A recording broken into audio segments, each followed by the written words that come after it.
pessoal, eu sou o Lucas Vieira e eu quero convidar você para o próximo Educação em Rede. O programa vai exibir o documentário 3 vezes melhor e também tem um debate muito importante sobre racismo estrutural, além de outras novidades para você. Nessa quarta, às 7h30 da noite, com reapresentação aos sábados, às 5 da tarde. Eu aguardo você.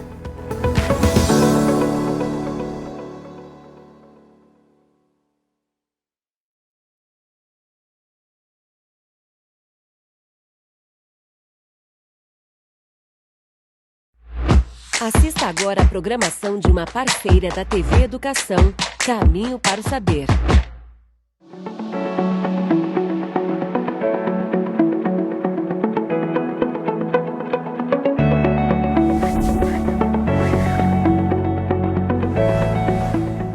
Olá pessoal, tudo bem com vocês? Está começando agora mais um programa Educação em Rede, desenvolvido pela Universidade Estadual do Maranhão. E no programa de hoje nós vamos debater sobre um tema muito importante, infelizmente, atual, nos dias de hoje, que é o racismo estrutural. Para a gente discutir sobre esse assunto, nós vamos exibir o documentário 3 vezes melhor, do cineasta maranhense Andrioli Araújo. O filme recebeu 5 prêmios no Festival Guarnecer de Cinema em 2020, incluindo os prêmios de melhor curta-metragem maranhense e melhor diretor. Vamos assistir agora.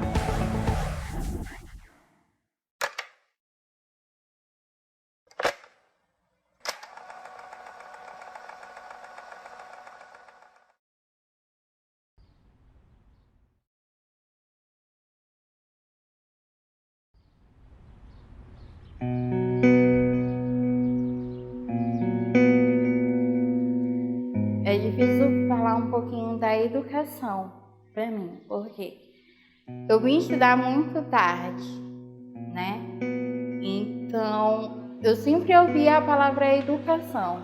Ellen, tu tem que ter educação. Mas eu não sabia o que era a educação, por conta de eu estudar muito tarde. Mas hoje, adulta, né? Eu uso muito a palavra educação. Por conta de eu ser uma mulher preta e as pessoas não terem a educação comigo, não me aceitar, eu uso muito a palavra educação. Então, para mim, ela é muito importante. Porque eu sou educada com as pessoas, mas as pessoas não são educadas comigo. O que é? De não me respeitar. Eu acho que isso é a educação, né? De eu passar na rua e as pessoas rir, de eu entrar num ônibus e as pessoas se cutucar para me olhar, apontar para o meu turbante, apontar para mim. Então, e eu tento passar a minha educação para aquelas pessoas, para ela utilizar comigo.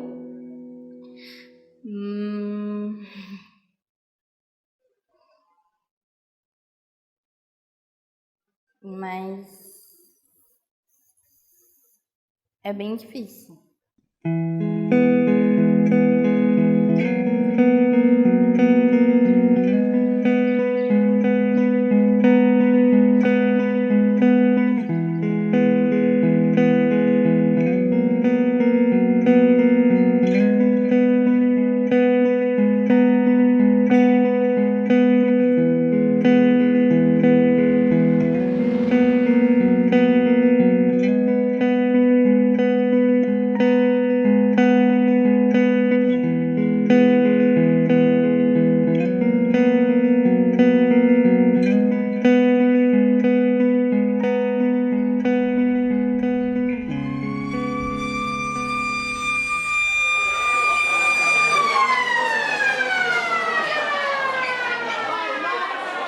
Eu comecei a estudar muito tarde e quando eu cheguei na escola, eu fui fazer o meu primeiro ano na sala de aula.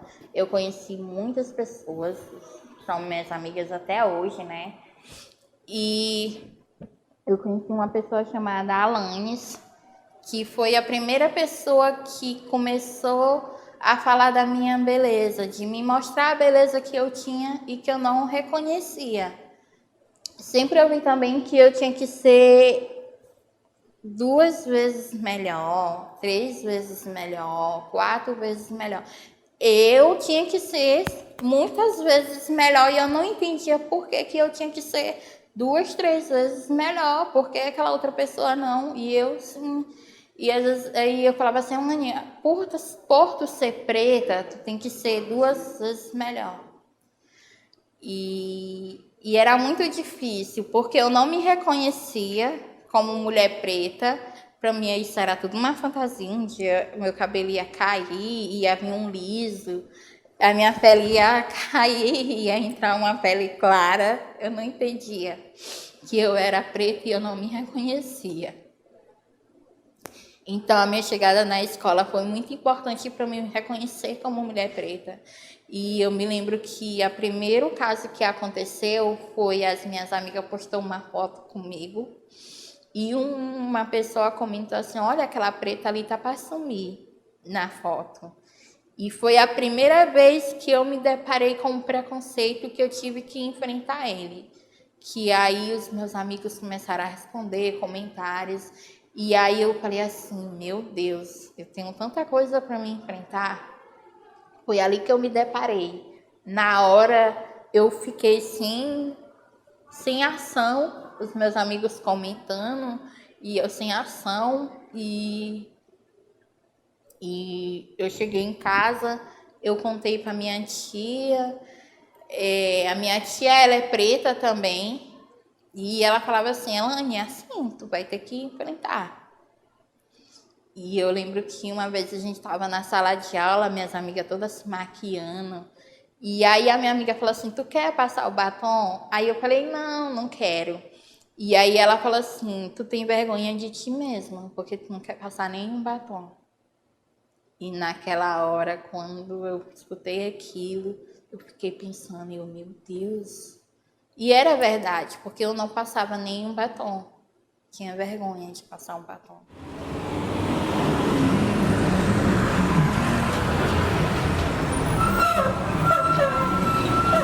Quando eu entro no ônibus, tem pessoas que se cutucam para me olhar, que apontam e eu fico assim, sempre, eu digo, meu Deus do céu, para que isso, sabe? E às vezes quando eu entrava no ônibus, eu evitava de passar a catraca só para ninguém me olhar, saca? Eu ficava sentada lá na frente. Só passava quando já estava perto do lugar que é para me descer. E aí eu passava, às vezes eu já descia em outra parada, que já estava tão em cima da parada, só para ninguém me olhar. Então,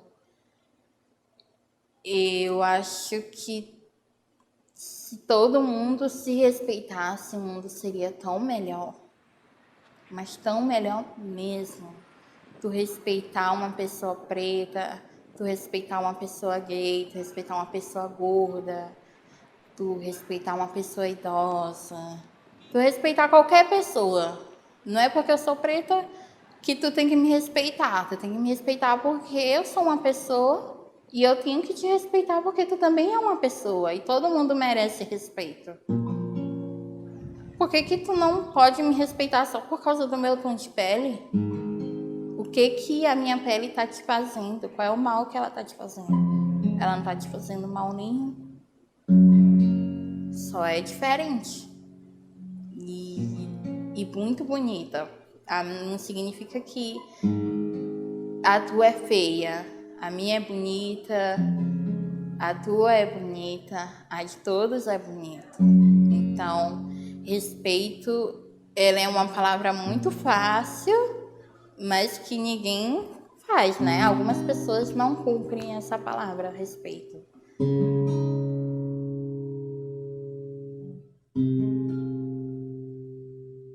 Eu conheci um grupo que tem um grupo aqui em São Luís chamado Afroculture, onde são mulheres pretas que lutam, né? E elas sabem que tem pessoas que estão afetadas pelo esse preconceito e que não se aceita, que não reconhece essa beleza. E lá eu aprendi a me reconhecer como mulher preta e ver todo o meu autoestima. Foi onde eu fiz o meu primeiro ensaio fotográfico.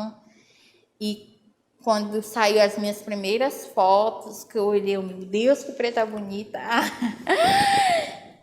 E quando eu me reconheci, quando eu sabia que eu era preta, eu falei assim, eu quero fazer história, porque eu quero saber do meu passado, do porquê, dos meus ancestrais, né?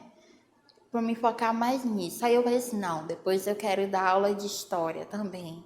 Porque eu não, na escola nunca ouvi. E é obrigatório falar da história dos negros e tal, e eu nunca ouvi. E por isso que eu quero fazer história, porque eu quero dar aula e eu quero falar disso. Porque sempre vai ter uma pessoa na sala que querendo saber disso, dessa informação, e não teve. Eu fui uma. Eu já passei por tanta coisa que às vezes eu fico me perguntando, será se eu tenho 20 anos? Às vezes eu acho que eu não tenho 20 anos, às vezes eu acho que eu sou mais velha, né?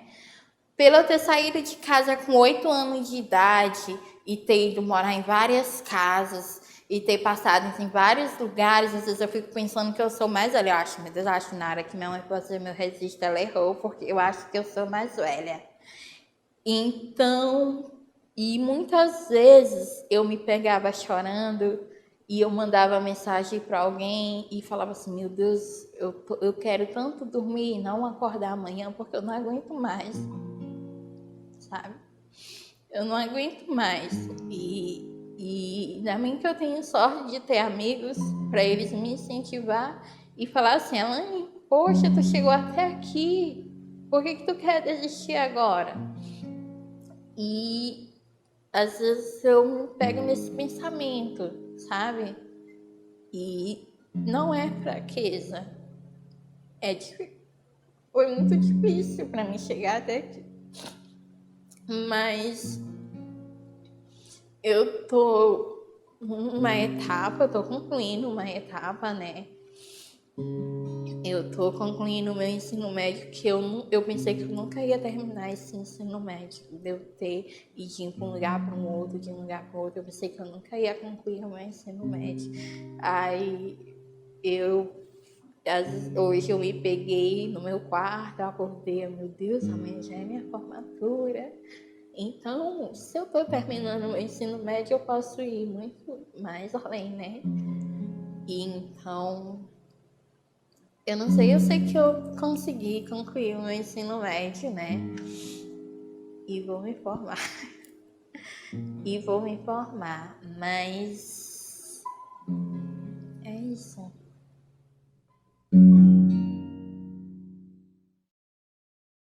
Venha receber o seu certificado. Muito bem. A próxima a receber será a Elaine Patrícia.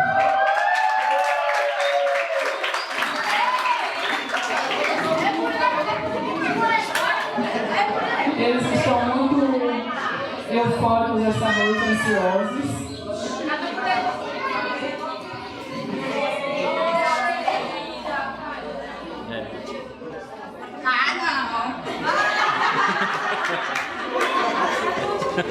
Tá emocionada aí, para você ver como você é querida. O próprio diretor que está entregando aí seu certificado.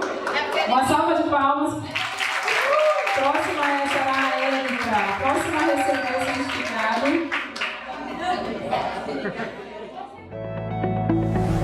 E agora, sobre o filme, nós vamos conversar com a professora Cláudia Letícia Gonçalves Moraes.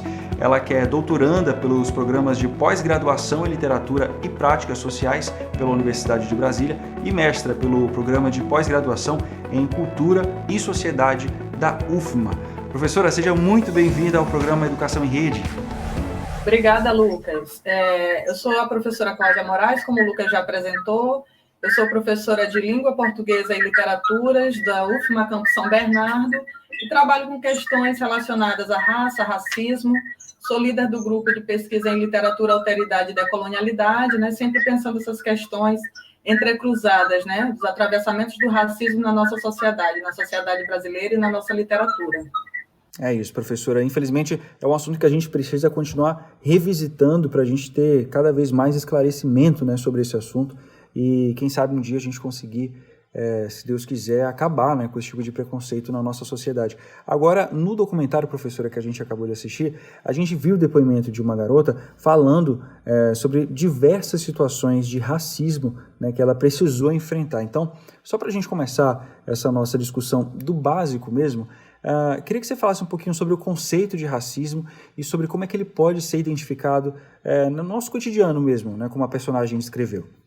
Então, o racismo ele é baseado basicamente, né, em teorias e crenças, né, algumas doutrinas, principalmente ali formuladas nas instâncias do século XIX, que estabeleciam uma hierarquia entre as raças, né, ou seja, seria a possibilidade de dominação de uma raça pela outra. Então, a partir desse conceito inicial, né, que parece que é um conceito muito abstrato, né, a gente tem esses episódios de racismo cotidiano que você acabou de citar, né, que ficam muito claros também ao longo do curta-metragem que a gente teve a possibilidade de assistir, quando a Elaine fala, por exemplo, que ela é muito mal vista quando ela pega um ônibus e está de turbante, né? A gente pode falar de uma estética negra que não é aceita, né? Então, esses pequenos episódios de racismo que acontecem regularmente no cotidiano das populações negras, né, aqui no Brasil, eles vêm dessa base que é inicialmente científica, mas que se espraiou pela nossa sociedade, né?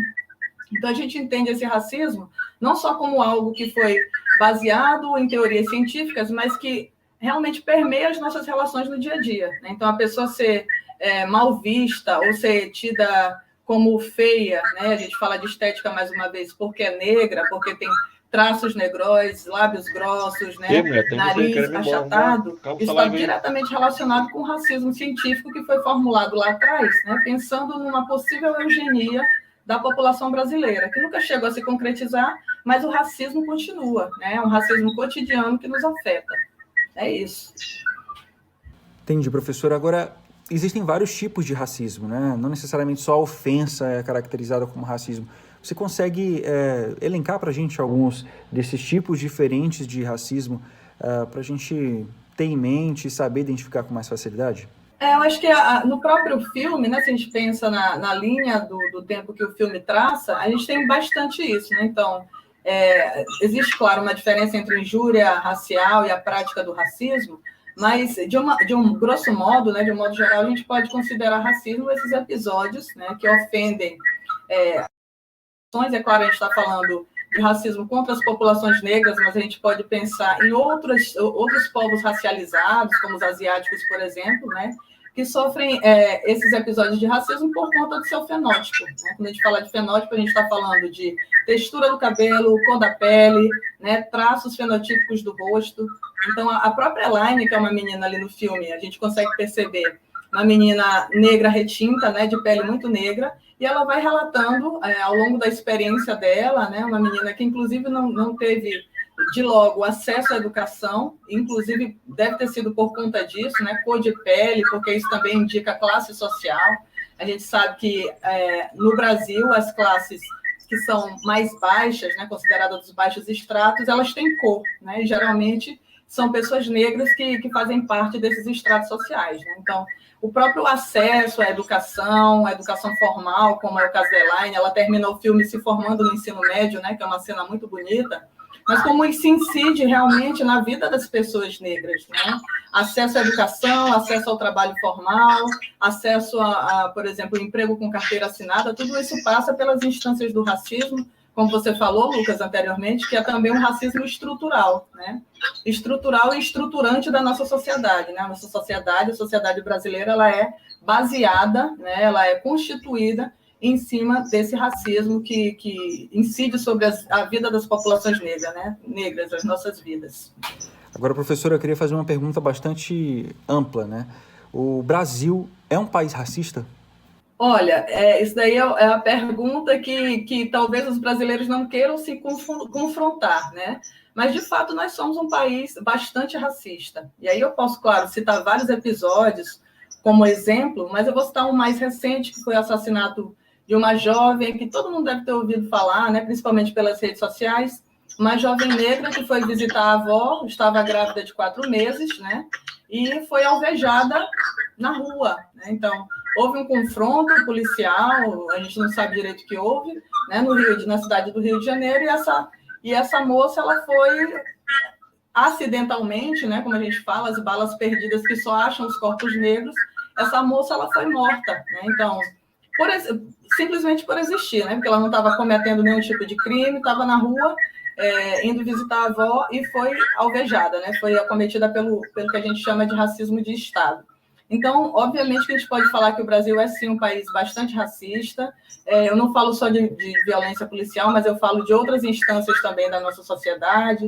A gente pode pensar, aí voltando ao filme mais uma vez, pensar a estética negra, como a gente é pouco representado na televisão, nas novelas, né? Como a gente tem menos acesso à educação, como a gente tem menos acesso ao trabalho formal, e mesmo quando a gente tem acesso ao trabalho formal, já é constatado, né, através de pesquisas, que homens e mulheres negras recebem menos do que homens e mulheres brancos. Então, isso daí é um ponto que é posto na nossa sociedade, e, obviamente, como você falou, a gente mora, né, habita um país racista, mas a gente trabalha para que esse racismo ele seja efetivamente erradicado, né? O trabalho que a gente faz todos os dias, quem trabalha com movimentos sociais, com a militância negra, dentro das universidades, fora das universidades, está trabalhando para que o racismo ele seja erradicado do nosso país. E professor, é interessante que no início da sua fala você comenta que talvez essa seja uma resposta que o próprio Brasil não queira refletir sobre, né? Porque em algum momento foi criado o estigma, né, de que o Brasil era um país sem racismo, porque a gente é um país miscigenado, com várias origens. Enfim, como é que surgiu esse mito de que não existe racismo aqui no Brasil? Essa também é uma pergunta muito boa, né? Porque remonta ao nosso passado. Assim como eu falei do século XIX, quando falei de teorias eugenistas, né? Eu remonto ao início do século XX para a gente pensar alguns autores que ajudaram a formular o pensamento social brasileiro. E aí eu vou falar especificamente, nesse caso, de Gilberto Freire, né, um sociólogo muito conhecido, muito famoso, autor de um livro que é fundamental para quem estuda, faz ciências sociais, né, que se chama Casa Grande Senzala, e que foi um dos fundadores daquilo que a gente entende hoje como o mito da democracia racial, né, que aí a gente vai para isso que você está falando, Lucas, que é pensar que o Brasil é um paraíso, né, onde as raças se dão muito bem, né, negros, brancos e índios, e que todos são tratados em pé de igualdade, e aí eu falo principalmente pelo direito, né? Juridicamente somos todos iguais, né? Pelas leis somos todos iguais. Mas aí a gente percebe que isso no cotidiano, né, na nossa vivência diária, isso não se sustenta. Porque quando a gente pensa, por exemplo, em pessoas que são abordadas, né, aquilo que a gente chama de, mais popularmente, de sofreu um baculejo da polícia, você pode ali identificar quem são essas pessoas, né? Qual a cor dessas pessoas. Então, como esse mito da democracia racial, que foi criado lá atrás, né, no início do século XX, ele surgiu, de certa maneira, para sustentar, né, que o Brasil é um país muito fácil de viver para brancos, negros e índios, né, mas é um discurso que hoje em dia não se sustenta mais, porque hoje a gente consegue identificar claramente como pessoas negras, e aí eu incluo também pessoas indígenas, né, sofrem racismos cotidianos, né, e dos mais diversos, como a gente já citou aqui vários. Então, não tem mais como a gente pensar o Brasil como um paraíso, né, uma democracia racial, em que todos se dão bem, né? Já é hora da gente rever esses pontos e começar a pensar efetivamente num projeto de país que seja mais inclusivo, né? E aí a gente passa, claro, pela questão racial, que é fundamental no nosso país. Entendi, professora. Agora não dá para a gente falar sobre esse assunto sem a gente falar sobre o padrão estético, né, que perturba tanto todo mundo, né? Inclusive, no filme, a própria protagonista fala sobre como ela achava que um dia ela ia acordar e a pele dela ia amanhecer branca, o cabelo dela ia amanhecer liso. Enfim, é uma forma dela expressar como é que ela sentiu essa pressão desse padrão estabelecido, né, pela pessoa de cor branca ser considerada bonita, enfim, que ela ia precisar passar por essa transformação. Agora, dentro dessa perspectiva, eu queria abordar sobre como é que esse racismo, né, ao estabelecer os padrões de beleza, podem ter impacto, né? Porque tem impacto, né? Inclusive consequências psicológicas, né, Lucas? Porque em algum momento do filme ela diz que pensou em um dia dormir e não acordar mais, né? E quantas vezes isso acontece com os nossos jovens, né? Homens e mulheres negras, adolescentes, né, que estão muito vulneráveis a essa questão do padrão estético. Então, como essa estética negra, ela é sempre colocada como eu não diria nem em segundo plano, mas, na verdade, como uma estética negativa, né? Uma estética que não é aceita, e aí a gente pode pensar nos padrões de beleza que são colocados para a gente, né? Quem são, hoje em dia, os modelos, os atores das novelas, né? Das principais novelas, e como o homem, a mulher negra, ele não consegue se ver representado, né? O exemplo da Elaine, ele é excelente nesse sentido, principalmente se a gente pensar numa questão que foi dita anteriormente, que ela é uma mulher negra de pele retinta, né? Então, quanto mais negro, menos aceito, né? Dentro do padrão de beleza, daquilo que a gente considera bonito, né? Eu falo isso por quê? Porque no Brasil a gente tem uma tradição, claro, que está sendo repensada, né? Ressignificada, de pensar, por exemplo, as mulheres de pele mais clara como mulatas, né? E a mulata, ela já é diferente da negra, porque a mulata, ela é sensual, ela representa o samba brasileiro, né? A mulata do carnaval, enfim. Então, a gente tem uma série de padronizações, né? Dentro da gradação, daquilo que a gente chamaria de colorismo, para pensar essa estética negra, né? Então, quem é a mulher mais atraente? A mais atraente de todas, obviamente, que é a mulher branca, né? Mas aí a gente vem para a mulata, que é sensual, né? Que é um determinado padrão ali de corpo, de tipo físico, e a mulher negra mais retinta, que essa sim é colocada totalmente de lado, né? É considerada como esteticamente indesejável, né? Ou, grosso modo, né? Falando mais grosseiramente, como feia. E aí a gente volta para aquele fenótipo que a gente já falou, né? Nariz mais largo, lábios mais carnudos, o cabelo mais carapinhado, né? Então, tudo isso vai moldar, né, o nosso gosto, né? O nosso senso estético. Quem é a mulher bonita, quem é o homem bonito? É o homem branco, é a mulher loira, né? E por aí vai, né? Então, a gente pensar essas estéticas também como determinantes da maneira como a gente vê o outro, né? Como a gente sente o outro que está próximo de nós. Aí é importante a gente pensar também a ideia de alteridade, né? A nossa identidade se forma a partir da alteridade, do nosso contato com o outro. Esse outro pode ser considerado bonito ou não, né? E aí raça, mais uma vez, vai ser estruturante para a gente pensar beleza, né? Para a gente pensar a estética brasileira. E nessa discussão a gente percebe a importância, né, de falar sobre esse tema em locais de mídia de massa, né? Na novela, no programa de televisão, no reality show. É sempre muito importante ter esses espaços debatendo sobre esse assunto, né? Sim. E, claro, são espaços que são espaços também, se a gente for pensar bem, de disputa simbólica, né? Então, quando a gente vê, eu vou dar um exemplo, quando a gente viu, ano passado, uma mulher negra ser vencedora do Big Brother, né? Algo que nunca tinha acontecido na história do programa ao longo de 20 anos, né? O programa do ano passado foi o BBB 20. E aí a gente tem uma mulher negra, médica, né, que é campeã do programa. Então, isso também diz muito sobre nós. Claro que a gente pensa o Big Brother como um recorte, né? A nossa sociedade é muito maior e muito mais complexa, né? Não serve para a gente pensar todo o povo brasileiro, mas quer dizer alguma coisa, né? Uma mulher negra ser campeã de um programa de tanta visibilidade. E a gente sabe, por exemplo, que um programa como o Big Brother, ele não acontece só ali no programa, no estúdio da Globo, né? Ele se expande para todas as redes sociais. A gente sabe hoje que as redes sociais são um termômetro também, né, para a gente pensar a nossa sociedade. Então, eu estou dando esse exemplo para a gente pensar como essas estéticas negras, né, e essa representatividade, que é uma palavra que é bastante utilizada agora, ela tem realmente se expandido quando a gente pensa a partir das redes sociais, né? Nossa vivência também está atrelada a isso, ao uso das redes sociais no nosso cotidiano, e como isso, de certa maneira, começa a mudar, né? A moldar o gosto das pessoas, o senso estético, para entender que a estética negra também é positiva, né? Então, nesse sentido, eu acho que é muito interessante a gente pensar essas redes, né? Os veículos de comunicação como espaços em que a gente pode exaltar belezas negras, né? Belezas que outrora foram colocadas como secundárias ou então desclassificadas, né, de todo. Achar uma mulher negra feio, que era o senso comum, hoje em dia já não tem mais cabimento, né? Achar um turbante feio, por exemplo, como a Elaine fala no filme, hoje em dia já não é mais aceito, como era anteriormente, né? E isso, claro, que se expande também para outras áreas da nossa vivência, como a própria religião, né? Aceitar as religiões de matriz africana.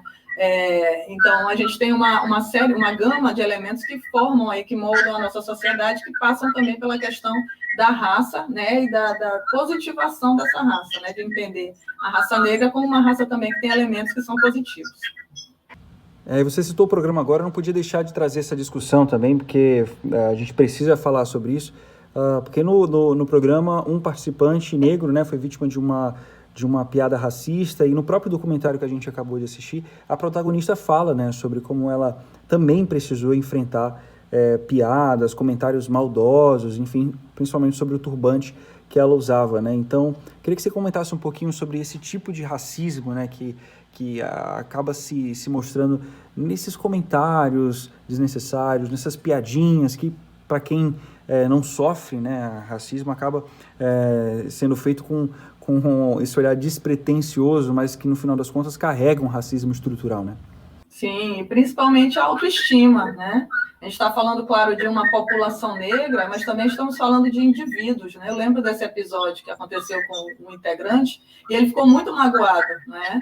Com essa piada, que é aquilo que a gente chama, para além do racismo estrutural, de racismo recreativo.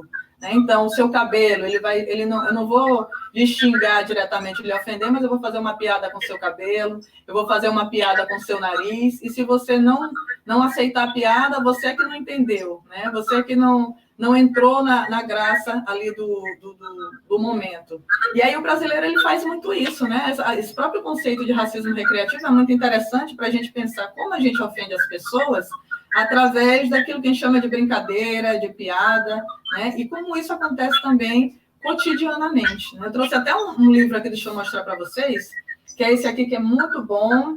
Eu não sei se está dando para ver o título, mas é da Grada Quilomba, se chama Memórias da Plantação, Episódios de Racismo Cotidiano. Né? Então, é uma tese de doutorado que a autora vai justamente falar desses pequenos episódios que acontecem no nosso cotidiano e que às vezes a gente está de maneira tão despretensiosa ali que a gente não consegue se defender, né?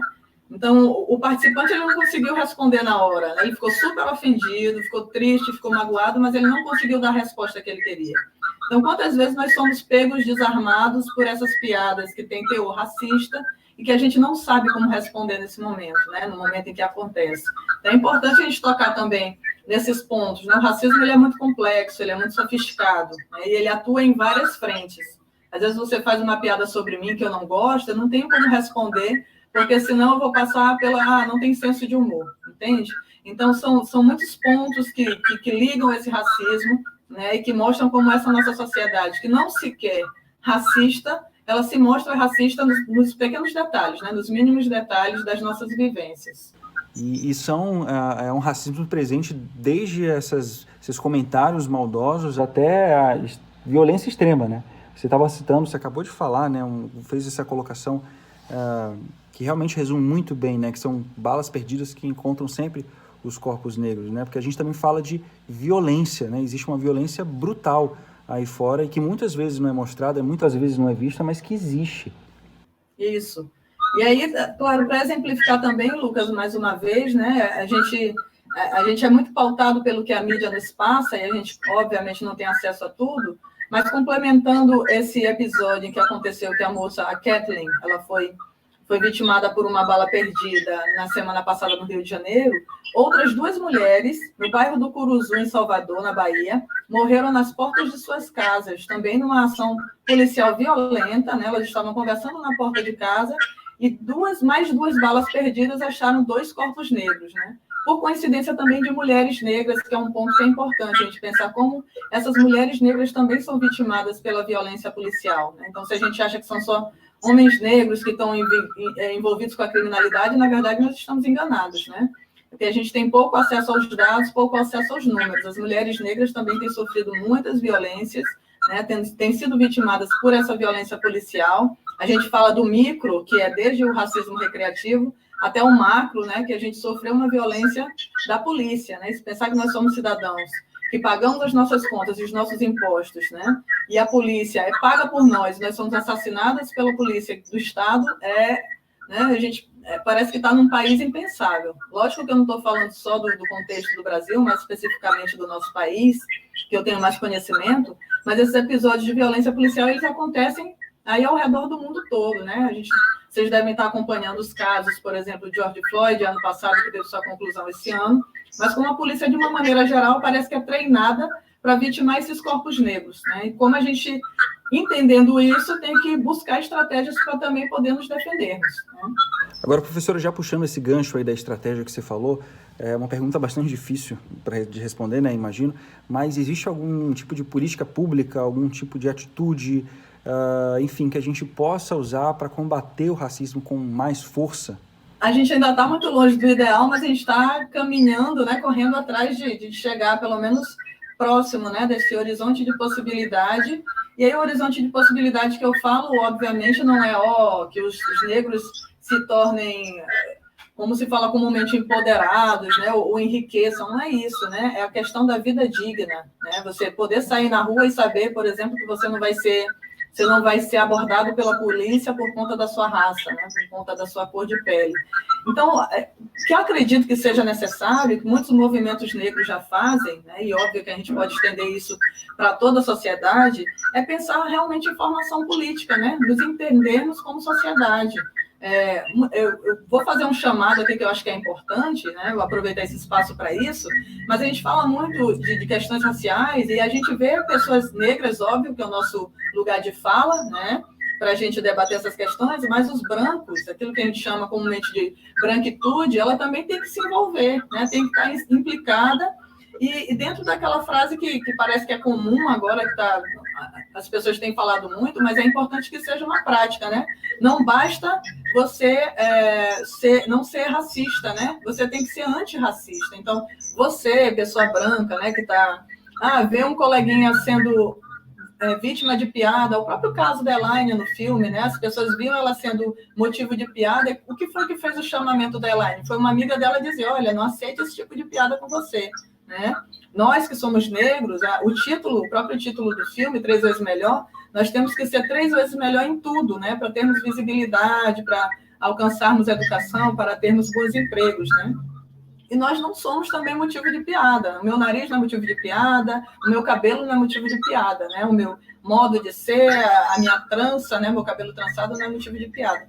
Então, essa própria ideia de que todos nós estamos implicados, né, nesse problema do racismo, que não é só da população negra, mas também da população branca, isso passa por essa formação política, né? Você entender que sua piadinha não tem graça, que o seu colega se ofende. E aí eu, mais uma vez, falo, né, eu parto do micro para ir para o macro, né? Desde esses episódios de racismo cotidiano até os episódios maiores, né, que são a incidência de corpos negros vitimados pela polícia, né, envolvidos na criminalidade. Então, tudo isso eu penso que pode ser resolvido com uma maior formação, com interesse por conhecer, né? Muitas pessoas dizem, não sabia que eu estava sendo racista. Hoje em dia você não sabe porque você não quer, porque acesso à informação é muito mais fácil, né? E você pode pesquisar e se informar e parar de reproduzir, né, esse racismo cotidiano que tanto ofende e que tanto incide na vida das pessoas negras.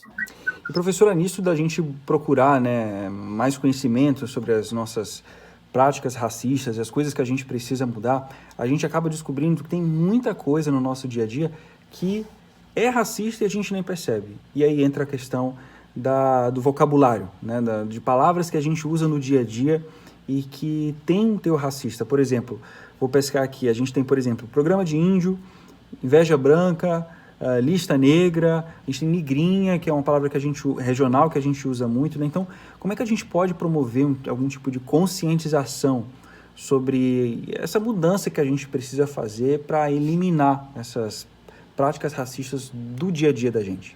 Pois é, então isso passa, claro, né? A gente falou de formação política, de conscientização que passa pelas escolas também, né? E aí fez bem você falar disso, Lucas, porque é um outro ponto que é importante. Claro que a gente não pensa nisso, né? A gente usa de maneira automática, mas linguagem também é poder, né? E marca os lugares das pessoas. Eu trabalho sempre isso quando a gente vai pensar língua portuguesa, né? Sociolinguística ou mesmo as literaturas. Então, como essas linguagens, que são, às vezes, passam por um racismo recreativo, do qual a gente já falou aqui, ou passam mesmo pelo racismo explícito, né? E a gente utiliza de maneira automática, a gente nem pensa no que a gente está falando, quando eu chamo, sei lá, uma colega de negrinha, né? Mas se você for pensar bem, né, isso aí traz toda uma carga de sentido, uma carga semântica, que é uma carga preconceituosa, né? E mais especificamente racista. Então, é isso que você falou anteriormente, a gente realmente se policiar, né? E se pensar também, se colocar no lugar do outro, é o processo de empatia, né? A capacidade da gente se colocar no lugar do outro. Será que Alguém gostaria de ouvir isso, alguém da população negra, quando ouve, eu estou com uma inveja preta, né? É sempre de maneira pejorativa, sempre de maneira negativa, né? Por que não fazer o reverso, né, da medalha? A inveja branca, que também existe, né? É um termo que também existe, mas também para abrandar. Então, veja só, né? A inveja preta tem uma carga negativa, a inveja branca ela é mais positiva, né? É mais, como a gente diz, né? Good vibes, né? Tem uma vibração mais positiva. A gente pensar que o nosso vocabulário, a nossa linguagem, ela também expressa bastante daquilo que nós somos, né? E como nós enxergamos o mundo, a gente pensar como uma forma de representação. Então, é isso mesmo, a estratégia é se policiar, né? Entender que temos muitos termos racistas na língua portuguesa e que realmente eles não cabem mais, né? Pleno século XXI, não tem mais cabimento a gente usar termos que talvez tivessem a utilidade ali no XIX, meados do século XX, mas hoje em dia, numa outra situação, a gente não tem mais como utilizar termos que são racistas e naturalizá-los, né? E ainda achar que quando o outro reclama, ele que está errado ou ele que está com mimimi, como comumente se fala hoje em dia, né? Então, o ofendido ainda está errado. Então, tudo isso são práticas que a gente tem que sempre estar revisando, né? Ressignificando, tanto na nossa vivência quanto na vivência do outro. É isso, professor. É o nosso dever como sociedade, né? Procurar entender o nosso espaço, estudar. Imagino que para vocês que passam por isso todos os dias, é extremamente desgastante, cansativo ter que sofrer com a falta de informação, com o preconceito das pessoas e ter que ficar explicando isso o tempo todo.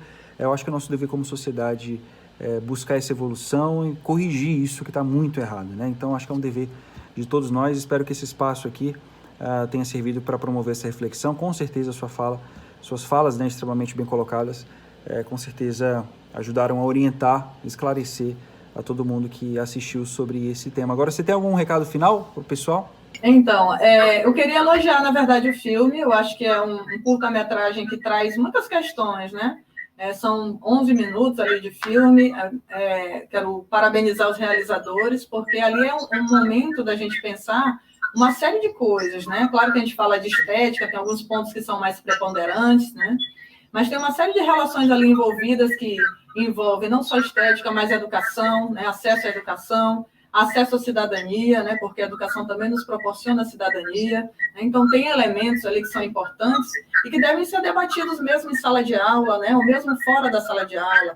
Traga esse filme, isso é interessante para você assistir com sua mãe, com seu pai, né? Seja ele branco, seja ele negro, porque a gente consegue nos pensar como sociedade ali, né? Uma moça que, às vezes, ela não pode nem pegar o ônibus porque ela é mal vista, porque está com turbante, né?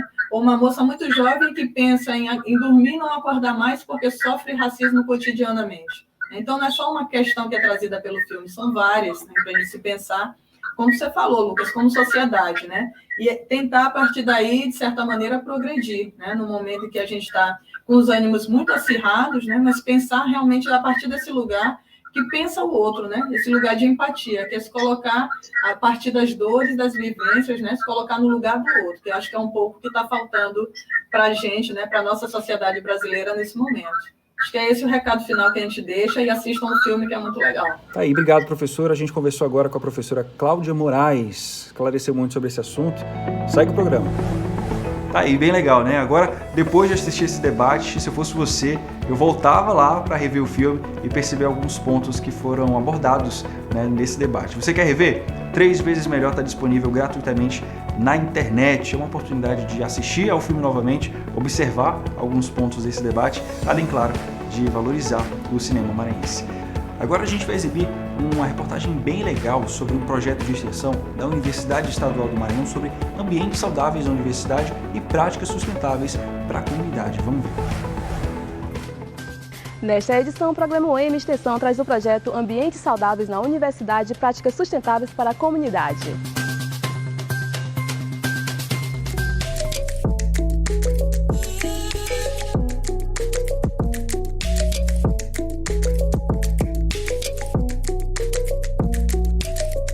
Esse projeto ele é bem interessante porque ele é um projeto que trabalha em parceria com a AGA, que é a nossa assessoria de gestão ambiental.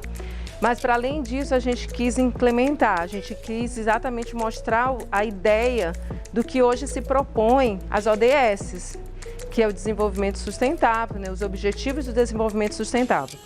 E ao ver esse cenário do Emanet, a gente viu que era pouco aproveitado pelos servidores e colaboradores. Então a gente quis incrementar esse objetivo, que já é um objetivo da AGA, que é mostrar toda a gestão ambiental que acontece dentro da universidade, mas para os colaboradores e servidores, para as pessoas que chegavam aqui. Então a ideia do projeto de extensão da aluna Stephanie, que é uma aluna nossa do curso à distância, né, também um grande diferencial de incluir alunos do curso à distância nesse objetivo, foi para mostrar o quanto a gente tem ambientes saudáveis, ambientes que geram uma saúde mental para os nossos colaboradores, que não somente o fato de estar dentro de uma universidade ou trabalhando administrativamente precisa ser esse ambiente fechado, né, sem o verde, sem o contato com a natureza. Então o objetivo foi exatamente esse.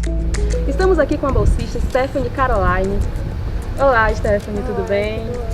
Explica pra gente como é que foram as etapas do projeto, como é que funcionou. O projeto ele funcionou com várias etapas, uma delas foram as conversas, né? E a realização de pesquisa através de dados pela internet, né? Que foi disponibilizada de uma forma mais acessível, tanto para contribuir com o meio ambiente, né? De não estar imprimindo papel, assim, para gastar. Mas eu e um grupo de amigas também me ajudaram no projeto, né? Nós fizemos pesquisa de campo, fomos conversar com os administradores de cada sala, né, de cada setor. Conversamos com eles, conversas formais e informais, conversas sobre como é que eles viam a atividade de socializar com o meio ambiente dentro do ambiente de trabalho, dentro de escritórios. Para que eles utilizem a energia de uma forma mais adequada, que eles adequem a questão do próprio uso da água e todas as questões que envolvem a sustentabilidade do nosso planeta. Por exemplo, o uso cada vez menor de objetos plásticos. Então, adotamos o uso da caneca, que já é uma política importante dentro da universidade. Para além disso, desenvolvemos algumas outras características de sustentabilidade que já é uma ação do próprio núcleo, né, do Emanet, que é o processo de digitalização. Ou seja, você cada vez mais ou cada vez menos usar papel, né? O que nós queremos é que o uso desse papel seja muito racional. E ainda assim, quando precisar usar esse papel, a gente recebe uma quantidade muito grande de documentos de aluno, esse documento seja digitalizado. Então hoje nós fazemos a reciclagem desse papel, todo o resíduo do que é gerado de papel dentro do núcleo, ele é digitalizado, depois ele é transformado em esse resíduo que vai servir para reciclagem ou até mesmo como material que vai poder dar uma sustentabilidade também na questão do gasto de energia. As pessoas passaram a usar mais o nosso jardim, tanto pessoas que vinham de fora, né, quanto as pessoas que já estão aqui dentro. Então optaram por fazer algumas reuniões ao ar livre, saindo desse ambiente fechado de ar-condicionado. Isso foi um ponto muito positivo. E para as ações de sensibilização e de educação dos nossos colaboradores, também dos nossos alunos, nós tivemos um ponto muito positivo. Todos eles aceitaram o não uso de canudos na cantina, o uso de canecas, né, hoje praticamente adotado por todos os colaboradores do Emanet. O uso também mais adequado da água, ou seja, ao ir ao banheiro, ter sempre o cuidado de ver se essas torneiras estão fechadas. O uso da energia, ao sair da sala, desligar o ar-condicionado, desligar a luz. Então são todos aspectos importantes dessa sensibilização e dessa educação que eu acho que foi possível alcançar através desse projeto de extensão. E assim, como é que foi, Stephanie, tu trabalhar nesse projeto? O que é que tu tiraste de lição nessa ação? Olha, eu aprendi muito porque eu não era ligada muito na questão ambiental, né? Acho que para aprimorar assim, a minha visão sobre a questão ambiental dentro da universidade, eu precisei participar, eu precisei ver, né? Ver como as pessoas eram como eram no meu lugar. Quando eu vi aquilo, que eu poderia aperfeiçoar minha mente, aperfeiçoar meu comportamento e melhorar minha situação sobre a questão ambiental, Aí eu levei como aprendizado para minha vida. A gente pode destacar que o objetivo alcançado é que ele se deu em pouco tempo, né? O trabalho da aluna, juntamente com alguns colaboradores também do núcleo, né? Acompanhado por mim e também por alguns colaboradores da AGA, foi então possível a gente estender esse projeto para outros setores da UEMA, como foi o caso do NTI, o caso da Proplad, então outros ambientes também que a gente conseguiu estender o projeto, a gente teve esse incremento a mais, né, no projeto. Quer saber mais sobre os projetos de extensão da nossa universidade? Não perca o próximo UEMA Extensão. Acompanhe também nas nossas redes sociais, UEMA Oficial.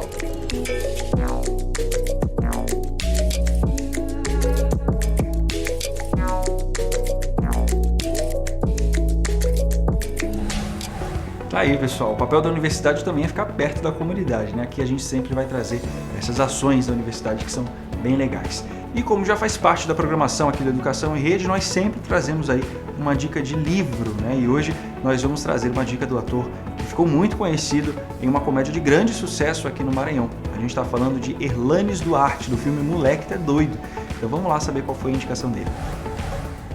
Égua doido! Oi, gente, eu sou Herlanes Duarte, do filme Moleque Tá Doido, e estou aqui participando desse programa Educação em Rede para fazer a minha indicação de um livro que eu gosto muito. Na época não gostava muito de ler, não era tão fã, e aí depois me apaixonei pela leitura e tenho uma dica para vocês, que é um romance histórico de 1844 do francês Alexandre Dumas. Vocês devem conhecer certamente, que é um clássico, Os Três Mosqueteiros. Então, assim, é um livro que eu realmente me apaixonei pela leitura e é sempre bom pegar algo do seu universo, daquilo que você gosta, e aí a leitura fica mais gostosa. Portanto, um super livro que tem uma adaptação para o cinema, várias adaptações, entre elas a que eu mais gosto é O Homem da Máscara de Ferro, com ali Jeremy Irons, tem o Leonardo DiCaprio, tem John Malkovich, Gerard Depardieu. Então é um filme muito bacana que a gente tem a oportunidade também de trabalhar e de reviver os personagens, né? O Ato, Porthos, o Aramis e o D'Artagnan. Então essa é a indicação, Os Três Mosqueteiros, de Alexandre Dumas. É difícil essa pronúncia, mas é isso aí, gente. Valeu! Égua doido!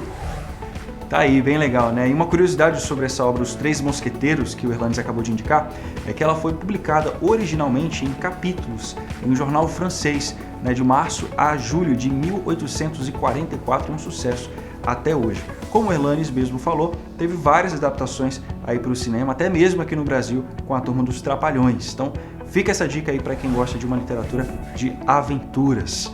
E por hoje é isso, como sempre passou rápido, né? A gente volta na próxima semana com mais um programa Educação em Rede, então não deixe de acompanhar as ações da Universidade Estadual do Maranhão em nossas redes sociais e @uemaoficial em todas elas. Até a próxima, pessoal, espero vocês.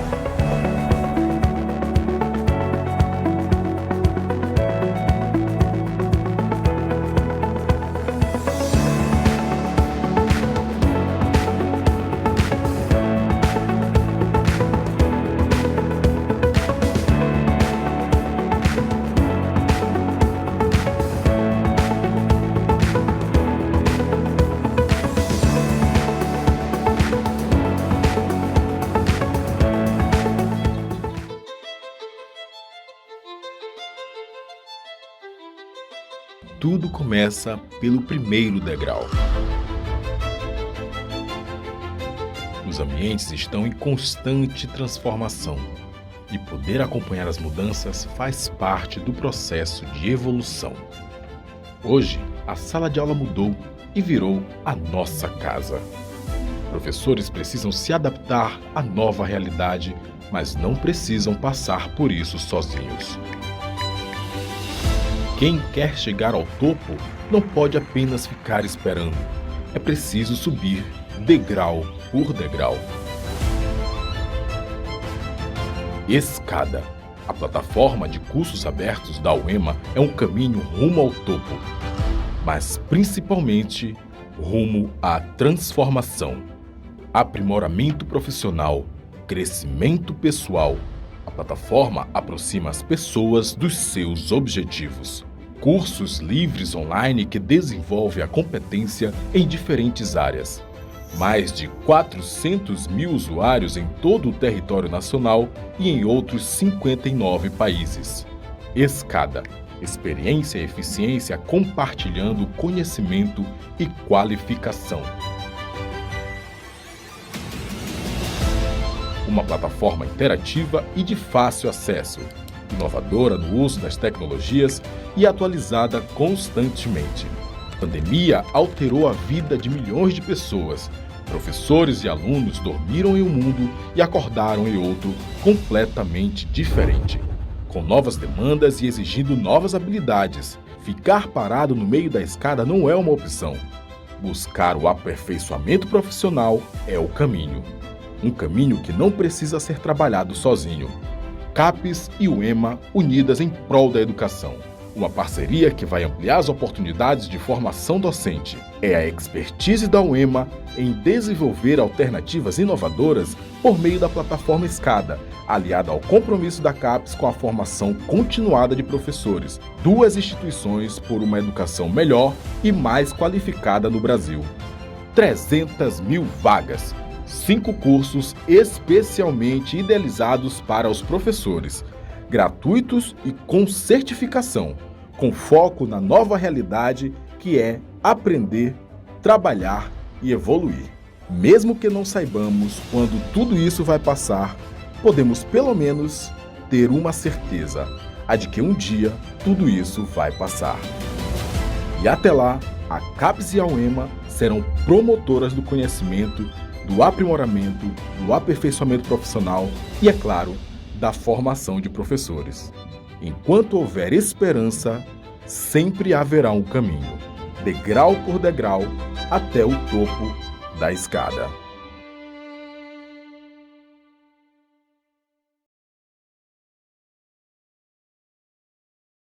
Uma parceira da TV Educação. Caminho para o Saber.